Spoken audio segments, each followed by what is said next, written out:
हम लोग अपने सीखने की प्रक्रिया की शुरुआत करते हैं। आज के सेशन में हम कल के लिए जो अपनी ट्रेड प्लान्स करेंगे उनके लिए एक एक पॉइंट को डिस्कस करते हुए आगे बढ़ेंगे। ठीक है, एक एक पॉइंट को आपको सुनते हुए बहुत ध्यान से ऑब्जर्व करना है, सुनना है और फिर अपने ट्रेड प्लान कल के लिए पहले से करके बैठने हैं। जैसा कि कल के सेशन में हम लोगों ने डिस्कस किया था कि प्राइस में एक रेंज बाउंड मोमेंटम होगा लेकिन वॉलेटिलिटी की संभावना रहेगी। उसके पीछे का सबसे बड़ा कारण क्या था सर, बताइए। उसके पीछे का सबसे बड़ा कारण यही था कि प्राइस में इंट्राडे जिस तरीके से आपने डेली टाइम फ्रेम हम लोगों ने देख रखा था, वो डेली टाइम फ्रेम क्या कह रहा था कि नॉट फॉर्मेशन है।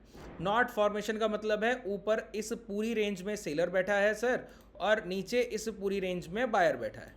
बात क्लियर हुई। ये पूरा रेंज बायर का है, ये पूरा रेंज सेलर का है। अब आप ऊपर खरीदारी करके जाएंगे तो कहीं से भी कितनी बड़ी भी सप्लाई आ सकती है और सप्लाई के सामने ये पूरी रेंज के बायर हैं तो ये कहीं से भी खरीदारी कर सकते हैं, है ना। तो इन बड़े खरीदार और बिकवालों के बीच हमारी पोजीशन फंस जाएंगी और इन पोजीशंस में जो एक चीज़ कॉमन होगी वो कि इंट्राडे में 2-2, 5-5 मिनट के कैंडल के फॉर्मेशन बड़े बड़े होंगे जो किसी एग्जीक्यूशन का मौका नहीं देंगे। ऐसा लंटिंग ज़रूर कर जाएंगे। मैं आपको दिखाऊं, आइए। ये इंट्राडे का मोमेंटम है सर। आज 15 की डेट की ये शुरुआत होती है आपके सामने। ये रहा प्राइस, ठीक है। ये 9/15 का पहला आज का कैंडल है ये, ठीक है। एक एक पॉइंट को देखते जाइए, सारे पॉइंट आपके क्लियर हो जाएंगे। 9/15 का पहला कैंडल ये प्राइस की शुरुआत हुई, प्राइस ने लो लगाया, लो लगाने के बाद ये 9/27 का पहला कैंडल देखिए 52,300 से चलकर गया और हाई लगा दिया 52,400 के, 2 मिनट की कैंडल का फॉर्मेशन। उसके बाद 9:33 से देखिए ये लो लगा है 10-3। अब देखिए 52,400 का प्राइस फिर गिर कर आया। आप पहले तो डिमांड उठा रहे थे, फिर आप गिर कर आए और आपने लो क्या लगा दिया, 52,180, ठीक है। अब यहाँ से आपने फिर डिमांड उठाई। ये 2 मिनट का कैंडल देखिए 10-9 का, ये देखिए शुरुआत करता है 52,200 से, एंड करता है 52,300 पर, 100 पॉइंट का फिर कैंडल है, ठीक है।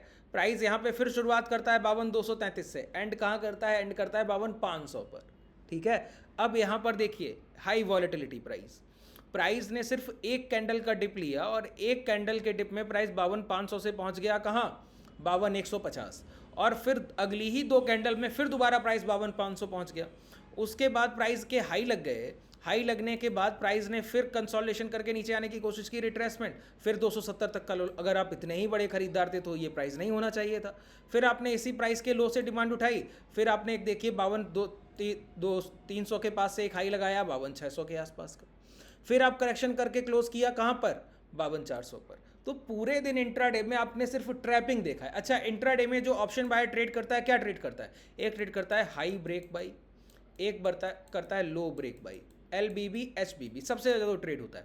हाई ब्रेक बाई का मतलब है कि इंट्राडे के जो हाई लग गए अगर आप ब्रेक करने गए तो लॉन्ग किया जाएगा। हाई ब्रेक हुए लॉन्ग कीजिए, एसएल हंटिंग हो गया, ठीक है। लो ब्रेक हुए शॉर्ट कीजिए, एसएल हंटिंग हो गया, ठीक है। यहाँ पर ये फिर लो ब्रेक हो रहे हैं, जिन लोगों ने एसएल हंटिंग हो गया। यहाँ पर ये फिर हाई ब्रेक हो रहा है, लॉन्ग कीजिए, एसएल हंटिंग हो गया, ठीक है। एक ट्रेड द ट्रैप का कॉन्सेप्ट हम लोग इंट्राडे में ट्रेड करते हैं। कंसोलिडेशन, लो ब्रेक, दोबारा प्राइस रेंज में आया तो लॉन्ग करेंगे जब हाई ब्रेक होगा, ठीक है। प्राइस ने क्या किया, कंसोलिडेशन, लो ब्रेक, दोबारा फिर वहीं से रिट्रेसमेंट, हाई ब्रेक करने गया तो फिर लौट कर उसी रेंज में आ रहा है। क्या ही आपको पैसा देकर जाएगा ऐसा बाजार सर। ऐसे बाजार में आपको लगेगा कि बहुत बड़े मोमेंटम आ रहे हैं लेकिन आपके काम का कुछ नहीं। यही तो एक ऑप्शन बायर नहीं समझता है सर। बाजार में ऑप्शन बायर की सबसे बड़ी तकलीफ ये है कि उसको लगता है बाजार की हर चाल उसके फेवर में होनी चाहिए। ये कभी नहीं हो सकता है। आपको पता होना चाहिए कि ये दिन मेरे लिए नो ट्रेडेबल डे है। जब तक आप बायर डे और सेलर डे का आइडेंटिफिकेशन नहीं समझते हैं, महीने के 22 सेशन एक जैसे नहीं होते हैं। नोट करके रख लीजिए सर, वो 22 सेशन में से 14 से 15 सेशन सेलर सेशन होता है, 6 से 7 दिन बायर्स के होते हैं, उसमें से 4 सेशन ऐसे होंगे जो एक्सट्रीम बायर साइड होंगे।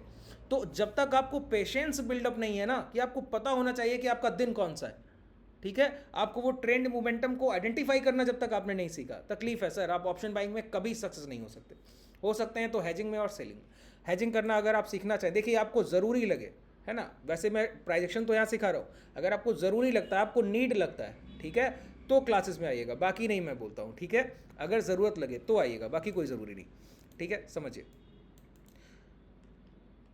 यहाँ पर इंट्राडे में कल के सेशन में जब हम लोगों ने प्राइस को देखा था तो कल के सेशन में एक चीज़ बड़ी कॉमन थी कि प्राइस की क्लोजिंग जो हुई थी ना, प्राइस की क्लोजिंग वो चढ़कर हुई थी। ये 3/15 का कैंडल था, ठीक है। आज भी ये 3/15 का कैंडल है। प्राइस की क्लोजिंग कैसी दिखती है, जैसे चढ़कर हुई। तो कल की क्लोजिंग पॉजिटिव थी, कल की क्लोजिंग पॉजिटिव थी तो आज की शुरुआत पॉजिटिव हुई। मैंने कहा प्राइस का स्ट्रक्चर नेगेटिव है सेकंड हाफ का, लेकिन प्राइस की ओपनिंग पॉजिटिव होगी, तो ओपनिंग पॉजिटिव हुई, फिर प्राइस का स्ट्रक्चर देखिए कितना नेगेटिव रहा। डे हाई ब्रेक होने के बाद भी प्राइस फिर चल नहीं पाया, एक बार बायर्स ने फिर कोशिश की। लेकिन अभी तक हम लोगों ने पिछले सेशंस में जो टर्न अराउंड देखा था प्राइस में, एक कन्वर्जेंस की मैंने पिछले बार आपको थ्योरी बताई थी, प्रीवियस वीक मैंने डिस्कस किया, ध्यान होना चाहिए आप लोगों को। हम लोगों ने डिस्कस किया था प्रीवियस वीक प्राइस के कन्वर्जेंस की थ्योरी में, एक पॉइंट को डिस्कस किया था, rejection from buyer side and rejection from seller side. ठीक है, जैसे अभी तक के प्राइस में जब बाजार ये गिर रहा था तो हम लोगों ने एक चीज़ को बहुत अच्छे से नोटिस किया कि गिरते हुए बाजार में जैसे ही प्राइस को हायर साइड ले जाने की कोशिश होती है, शॉर्ट कर दिया जाता है। हायर साइड ले जाने की कोशिश हुई, बेच दिया गया। आप ऊपर गैप अप कराने, बेच दिया गया। आपने गैप अप कराए, ऊपर जाने की कोशिश की, बेच दिया गया। फिर आप ऊपर ले जाने, गैप डाउन से आपको बेचा गया। फिर आप ऊपर ले जाने की कोशिश की, बेच दिया गया। आपने ऊपर ले जाने की कोशिश की, बेचा गया। आपने ऊपर ले जाने की कोशिश की, बेचा गया। ये क्या था? Rejection from seller side. जब भी प्राइस को आप उठाने की कोशिश करेंगे, प्राइस में बिकवाली आ जाएगी। ये वीक साइन है, भाव में कमजोरी का ये एक आपके सामने साइन है कि आइडेंटिफाई हो गया कि प्राइस वीक है।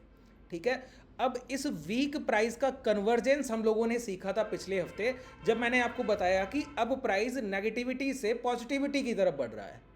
ठीक है, तो वो पॉजिटिविटी क्या थी? प्राइस में रिजेक्शन फ्रॉम बायर साइड की शुरुआत हो जानी चाहिए। ठीक है, कि अभी तक क्या था कि प्राइस जैसे ही थोड़ा सा सर उठाता था, कोई सेलर आके बेच देता था, तो बायर्स की खरीदारी टिक नहीं पा रही थी। ठीक है, अभी पिछले हफ्ते से जो चेंजमेंट आया मार्केट में, वो सबसे बड़ा चेंज यही है। क्या चेंज है बताइए? ये हम लोगों ने देखा थर्सडे 11 तारीख से। क्या देखा? जब इसी सेशन को हम लोगों ने पहले से डिस्कस कर लिया, अगर रिजेक्शन फ्रॉम बायर साइड की शुरुआत हो गई तो समझिए मार्केट चेंज हो जाएगा। तो अभी आप देखिए, प्राइस थोड़ा सा गिरता है, बायर्स खरीद लेते हैं। हाई लगाया, प्राइस थोड़ा सा गिरा, बायर्स ने खरीद लिया। आपने फिर गिराया सपोर्ट के पास, बायर्स ने फिर खरीद लिया। आप फिर नीचे लाए, बायर्स ने फिर खरीद लिया।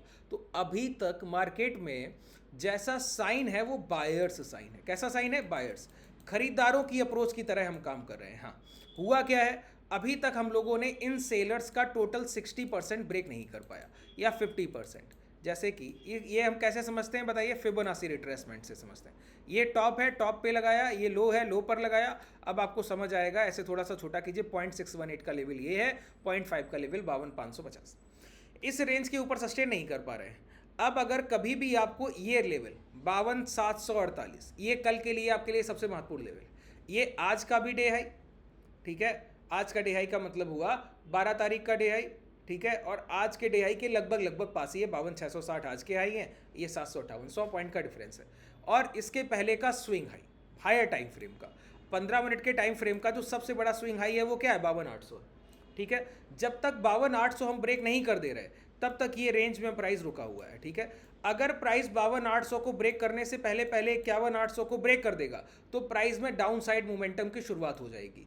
तो प्राइस में बायर और सेलर के फाइट की जो रेंज है वो वही है, 52,800 से 51,800, 1000 पॉइंट। जो कल थी वो आज है, ये चेंज नहीं हुआ।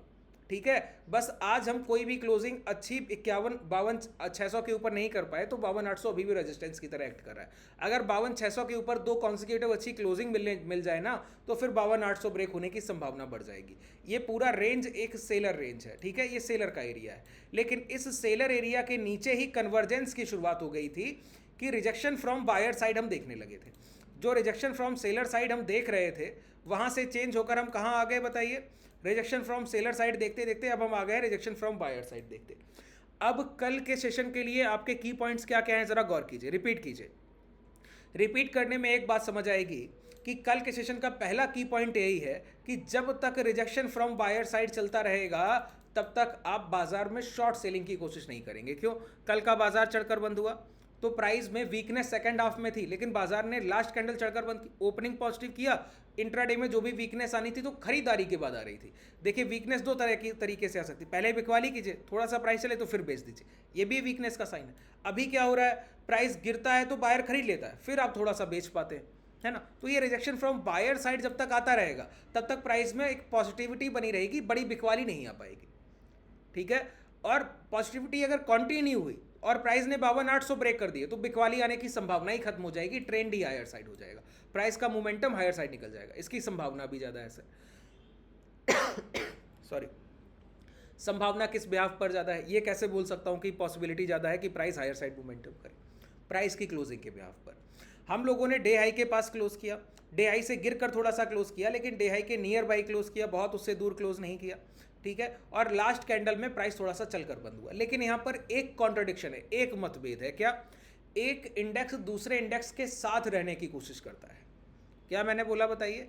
एक इंडेक्स दूसरे इंडेक्स के साथ रहने की कोशिश करता है। जैसे कि अभी अभी के लिए निफ्टी और बैंक निफ्टी आज 0.34% पॉजिटिव बंद हुआ, निफ्टी भी आज 0.35%, लगभग एक्यूरेट मूवमेंट आपको दिखेगा। लेकिन जो आपको close to close basis data दिख रहा है ना, इन दोनों में डिफरेंस बहुत बड़ा है, ध्यान दीजिए। यहाँ पर बैंक निफ्टी का इंडेक्स जो है वो अपने डे हाई के पास क्लोज कैसे किया है? चढ़ने के बाद वहाँ कंसोलिडेशन, थोड़ा सा रिट्रेसमेंट करके। लेकिन निफ्टी का इंडेक्स कैसे क्लोज किया है, जरा ये देखिए। निफ्टी का इंडेक्स अपने डे हाई के पास क्लोज किया ऐसे, यहाँ पे ये 15 तारीख का प्राइस डे हाई के पास क्लोज करता है यहाँ पर 600 के पास, वहाँ से रिजेक्शन लेकर ये अपने इंट्राडे के मॉर्निंग के हाई के पास क्लोज किया, थोड़ा सा गिरकर। तो दोनों का प्राइस एक्शन लगभग सिमिलर एक जैसा है, ठीक है। अब यहाँ पर यही दिक्कत है, इंडेक्स में बैंक निफ्टी ऊपर डे हाई के पास थोड़ा सा चढ़कर बंद हुआ, ये इंडेक्स अपने डे हाई से गिर कर बंद हुआ प्रीवियस डे हाई के पास, ठीक है। तो इंडेक्स में अब बैंक निफ्टी में लॉन्ग की पोजीशन कब बनेगी? जब निफ्टी 50 भी इंट्राडे में मोमेंटम में होगा। निफ्टी 50 इंट्राडे में मोमेंटम में कब होगा? जब आज के डे हाई निकलेंगे। तो कल अगर बैंक निफ्टी को ट्रेड करना है तो बैंक निफ्टी में हायर साइड मोमेंटम तभी होगा जब निफ्टी भी 630 के ऊपर ट्रेड करेगा और बैंक निफ्टी भी अपने फिबोनाची के इस लेवल को ब्रेक करके ट्रेड करेगा। कौन सा लेवल सर? वही 52,800 जो हम लोगों ने यहाँ से लगा कर देखा, 0.618 का लेवल, ये यहीं से बार बार रिजेक्शन आ रहा है। तो रिजेक्शन फ्रॉम बायर साइड जब तक चलता रहेगा, 52,800 ब्रेक हो गया, निफ्टी ने अपना 51,624,630-40 के ऊपर ट्रेड करने लगा, तो समझ लीजिए इंट्राडे में मोमेंटम का समय आ गया है, अब आप लॉन्ग की पोजीशन बनाएंगे। दूसरी बात, अगर बाजार में ये रिजेक्शन फ्रॉम बायर साइड दोबारा से कन्वर्जन करता है, अभी हम लोगों ने 0.618 के ऊपर क्लोजिंग तो की नहीं है, तो प्राइस तो सेलर की पकड़ में है ही। प्राइस तब तक सेलर की पकड़ में है जब तक वो इस रेंज को नहीं ब्रेक कर पा रहा है। ये जो रेंज है ये वाली, इसको जब तक आप ब्रेक नहीं कर रहे हैं 52,800 को, तब तक सेलर की पकड़ में है प्राइस, ठीक है। अब सेलर तब तक प्राइस में दोबारा से मोमेंटम ला सकता है जब तक 52,800 ब्रेक नहीं हो रहा। तो 52,800 ब्रेक होने से पहले सेलर मोमेंटम लाएगा कैसे? इस पूरे ट्रेंड के आइडेंटिफिकेशन जो हम लोगों ने साइन पहचाना ना, रिजेक्शन फ्रॉम बायर साइड, इसको खत्म कर देगा। दोबारा से इसी तरीके का प्राइस दिखेगा कि थोड़े सा चलेगा और गिरेगा बहुत तेजी से, थोड़ा सा चलेगा गिरेगा बहुत तेजी से। इंट्राडे में कभी भी आपको रिजेक्शन फ्रॉम सेलर साइड दिखने लगे और 0.618 52,800 के हाई ब्रेक ना हो तो शॉर्ट सेलिंग की शुरुआत कर देनी है आज के डे हाई के नीचे, यानी कि 52,000 के नीचे। 52,000 का आज का डे हाई है नहीं, लेकिन हम लोग राउंड फिगर में 52,000 ही लेके चलेंगे। 52,000 के नीचे जब मार्केट आएगी उसके बाद कोई शॉर्ट सेलिंग सोचिएगा, और प्रॉपर शॉर्ट सेलिंग तो आपकी 51,800 के बाद ही होगी, उसके पहले कोई भी शॉर्ट सेलिंग की बहुत बड़ी पोजीशंस आपको करने का मौका नहीं मिल रहा है, ठीक है। तो ये अभी रेंज है, ठीक है। इस रेंज में जब तक प्राइस इस रेंज से बाहर नहीं निकल रहा है, ये कौन सी रेंज है सर? डेली टाइम फ्रेम की नॉट फॉर्मेशन की रेंज है ये, देखिए ये जो रेंज है इसको कल हम लोगों ने डिसाइड किया था ना, 51,800 और 52,800। ये 1000 पॉइंट में जब तक, आज का कैंडल भी नियर अबाउट डोजी के जैसा है, थोड़ा सा बॉडी साइज है, तो जब तक 3-4 दिन अगर बाजार इस रेंज में निकाल देगा तो ये सारे सेलर डे होंगे, कोई भी बायर डे नहीं होगा। 52,800 निकलेगा तब हायर साइड मोमेंटम, 51,800 निकलेगा तो लोअर साइड मोमेंटम। 52,800 निकलने पर रिजेक्शन फ्रॉम बायर साइड को बार बार ट्रेड कीजिएगा, बाई ऑन डिप, कि बाजार जहां गिरे थोड़ा सा सपोर्ट के पास है खरीद लीजिए, अगर 52,800 निकल जाता है। सेल ऑन राइज में यही करना है, क्या कि थोड़ा सा प्राइस सर उठाए, नियर बाई स्विंग हाई आए, शॉर्ट कर दीजिएगा अगर 51,800 ब्रेक हो जाते हैं इंट्राडे में कभी भी। और ये जो रेंज है ये नो ट्रेडिंग रेंज है, सिर्फ ऑप्शन सेलर और हेज ट्रेडर्स इसको ट्रेड कर सकते हैं। ऑप्शन बायर शांति से किनारे बैठेंगे और वेट करेंगे जब उनके बारी आएगी उसका, या फिर सपोर्ट रेजिस्टेंस को ट्रेड कीजिए, इसके अलावा कुछ नहीं, ठीक है। मैंने लगभग सारे पॉइंट्स को टच कर दिया है। इसके बाद भी इस सेशन में अगर आपको कोई डाउट आता है तो नीचे कमेंट सेक्शन में बताइएगा। अगर आप हमसे जुड़ना चाहें तो डिस्क्रिप्शन में आपको टेलीग्राम और व्हाट्सएप कम्युनिटी का लिंक मिल जाएगा। शुभ रात्रि, धन्यवाद।